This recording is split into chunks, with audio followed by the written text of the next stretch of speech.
우리가 알거니와 하나님을 사랑하는 자, 곧 그의 뜻대로 부르심을 입은 자들에게는 모든 것이 합력하여 선을 이루느니라. 아멘. 오늘 말씀을 가지고 관점을 바꾸어야 살아납니다라는 주제와 제목으로 주의 마음을 여러분과 잠시 나누기를 원합니다. 어제 밤까지 1시, 한 12시 반까지 제가 영화를 하나 보았습니다. 오늘 말씀 때문에 말씀을 위하여 보았습니다.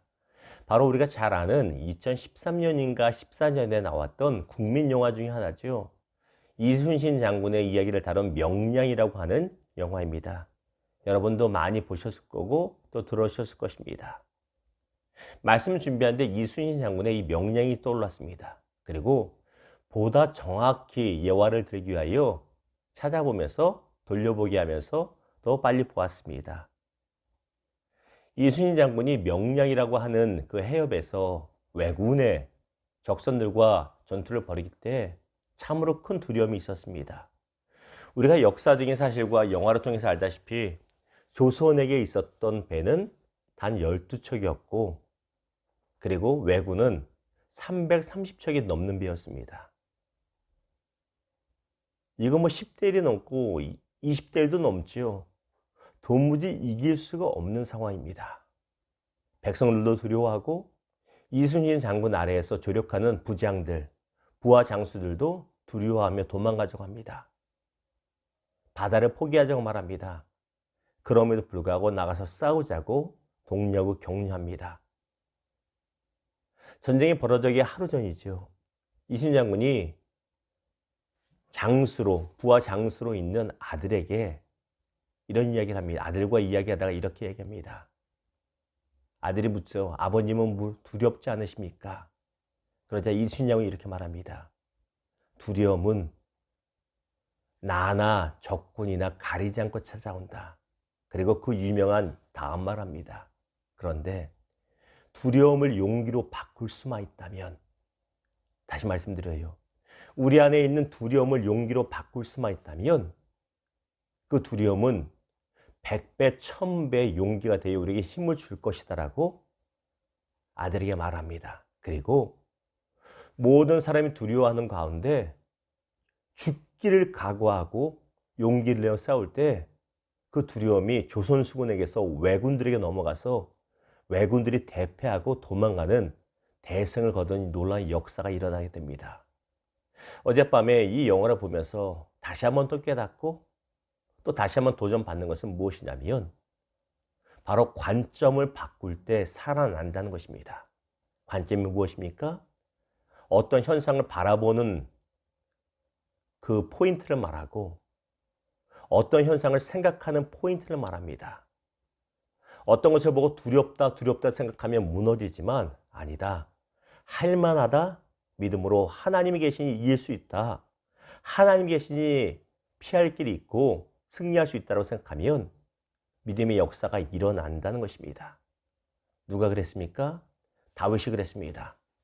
사울 왕과 그의 백성들은 거인 골리앗을 보고 두려워서 어찌할 바 모릅니다. 그런데 다윗은 관점이 다릅니다. 사울 왕과 백성들은 골리앗이 너무 커서 우리는 다 죽었다라고 말합니다. 그러나 다윗은 말하기를 골리앗이 저렇게 크니 물맷돌을 대충 던져도 맞을 것이라는 관점을 갖고 있었고 그가 아무리 커도 하나님이 나와 함께 계시니 내가 이긴다라는 믿음의 관점이 있었다라는 것입니다. 이만큼 우리의 믿음의 관점이 중요합니다. 사랑하는 성도 여러분, 우리의 생각하는 관점, 현상을 바라보는 관점이 믿음의 관점, 긍정의 관점, 승리의 관점으로 바뀌기를 주님의 이름으로 축원합니다. 그게 살아나는 길입니다. 자, 우리가 오늘 본 본문 로마서 8장 28절은 너무나 유명한 구절이죠. 모든 것이 합력하여 선을 이루느니라. 관점이 바꾸라는 것입니다. 지금 어렵습니까? 지금 안 됩니까? 똑같이 어려워도 안 된다, 힘든다는 사람은 살아나지 못하지만 아니야. 이 모든 어려움도 합력하여 선을 이룰 거야. 이 믿음의 관점으로 바뀐 사람은 살아난다는 것입니다. 우리의 약함을, 우리의 어려운 환경을, 우리가 겪는 현재의 고난을, 우리의 과거의 추함과 약함을, 허물을 이 모든 것을 합력하여 아름다운 것을 만들어 가시는 하나님을 바라보는 믿음의 관점이 있다면 우리는 반드시 살아난다는 것입니다. 이순신 장군이 그랬던 것처럼 죽기를 각오하고 사력을 다하여 나간다면 분명히 길이 열어진다라는 것입니다. 마태복음 25장에 보면 주님께서 말씀하신 달란트 비유가 나옵니다.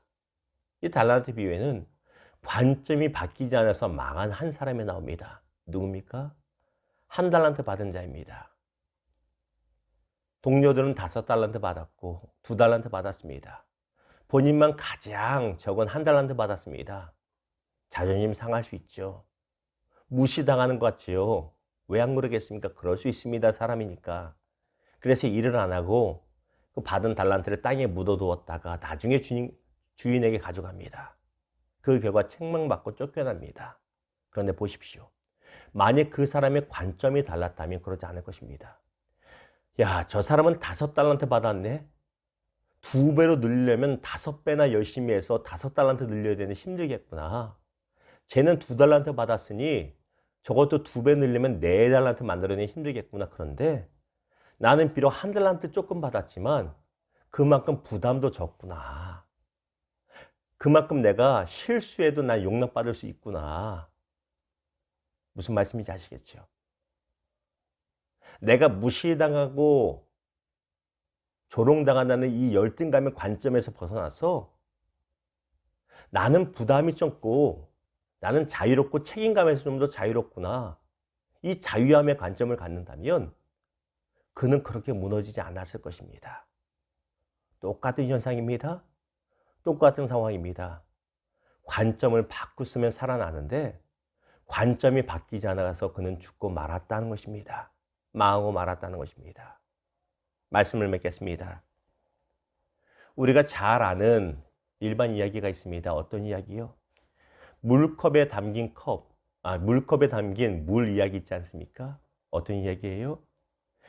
물을 먹고 지금 제 컵에도 반쯤 정도 물이 남아있는데 어떤 사람은 야, 물이 아직 반이나 남아있네. 좋다, 감사하다 하는 사람이 있고 어떤 사람은 물이 반밖에 안 남았네 하고 절절절절 매는 사람이 있다는 것입니다. 코로나로 많은 사람들이 우울해하고 힘들어합니다.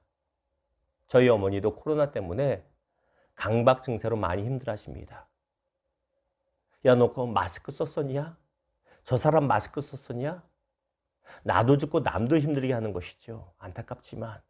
그런데 상상 관점이 바뀌면 아차, 내가 안 썼는데 저 사람 쓰고 있었으니 괜찮겠구나. 저 사람 안 써서 나는 쓰고 있으면 괜찮겠구나. 똑같이 어려움이 있고 똑같이 힘들어도 관점의 차이라는 것입니다. 그런데 성도들에게 있어서 이 관점은 그 믿음의 차이이기도 합니다. 하나님이 나와 함께 하시니 오늘 본문처럼 하나님이 나와 함께 하시어 합력하여 손을 이루시니 내 컵에 물이 반밖에 없어도 반밖에 없는 것이 아니라 반이나 있으니 역사가 일어날 것이라는 믿음이 있는 것입니다. 사르밧 과부의 집에 기름 조금과 밀가루 조금밖에 없었지만 그것을 통해서도 놀라운 역사 이루신 하나님을 바라보면서 조금 있어도 하나님이 이를 이루실 거야. 우리 주님이 말씀하십니다. 내일을 염려하지 말아라. 하나님이 아신다고 말씀하십니다. 코로나로 인하여 비어져가는 우리 삶의 재정의 은행 잔고만 바라보면 못 삽니다. 관점이 바뀌어 하나님의 놀라운 능력을 바라볼 수 있는 저와 여러분 되기를 주님의 이름으로 축원합니다. 상가인데 참 어려움 많습니다. 가장 먼저 우리의 관점이 믿음으로 바뀌기를, 긍정으로 바뀌기를, 승리의 길로 바뀌기를, 그래서 살아나는 저와 여러분 되기를 주님의 이름으로 다시 한번 축원합니다. 기도하겠습니다.